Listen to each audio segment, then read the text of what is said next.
Hey guys, Joshua Gundamo here, and this is just a Gundam Father Piece video diary. I do this every once in a while when there's a hard scene and I'm trying to figure out how it's going to turn out, how I should film and edit it, and then I save it, and after the series comes out, I like to watch it and figure out how things did go actually.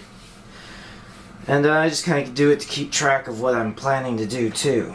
So, yeah, if you're watching this, Gundam Father Piece Part 2, Episode 2, Part 2 has already come out.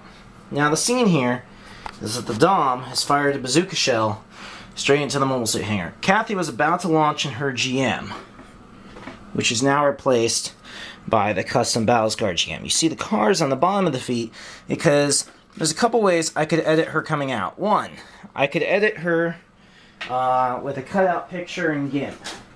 And I could just move the picture. But I believe I lose a lot of shadowing that way and lighting effects.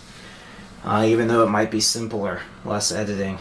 But the cars are to help it look like it's flying out. And I'll edit the cars out and make the ground underneath and try and fake shadowing. We'll see.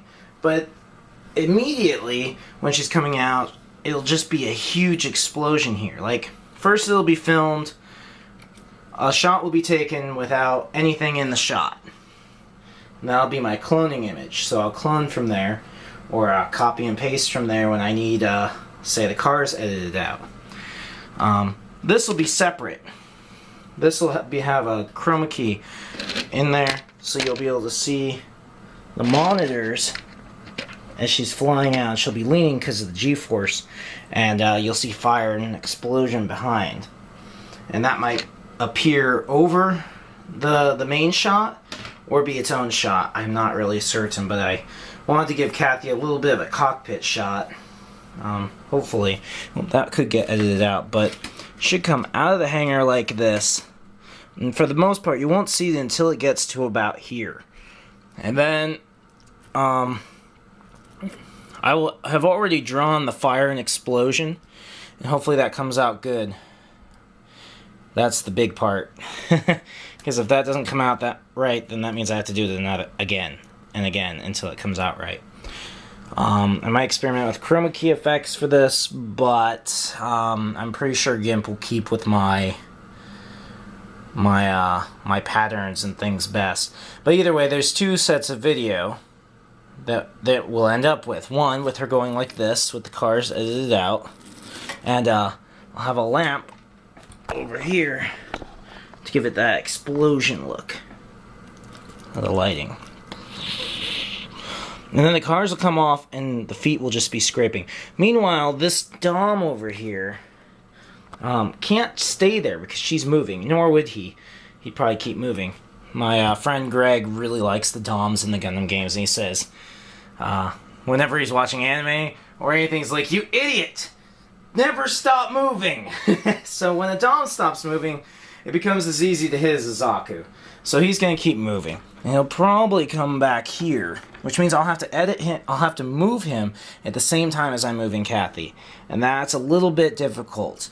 Also, the editing of the feet boosters might be a little difficult when it goes behind Kathi, but it's better than it going in front, because I can't edit the explosion covering up Kathi and her coming out of the explosion if the Dom's in front. Now, maybe if I had, you know, some really expensive software, I could do something like that, but I do not.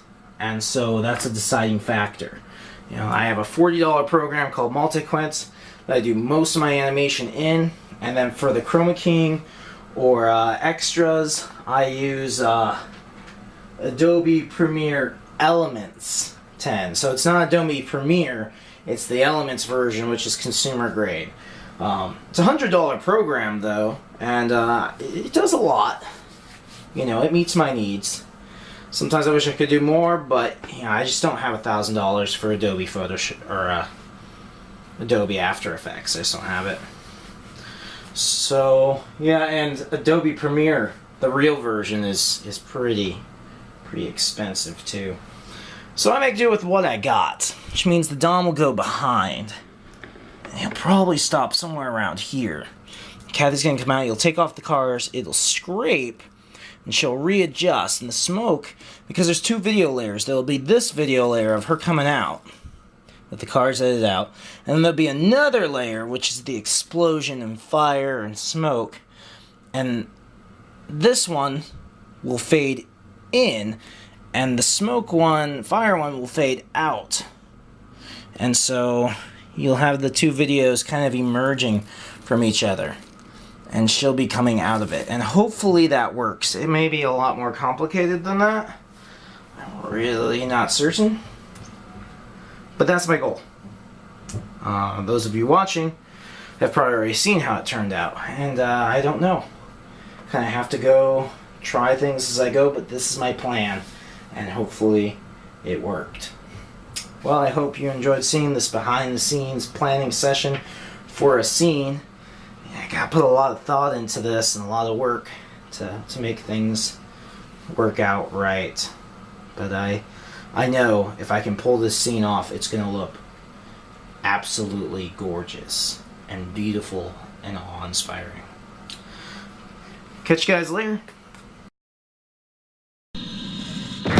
What? Movement? All systems good. No, you don't. You won't win as long as I'm here.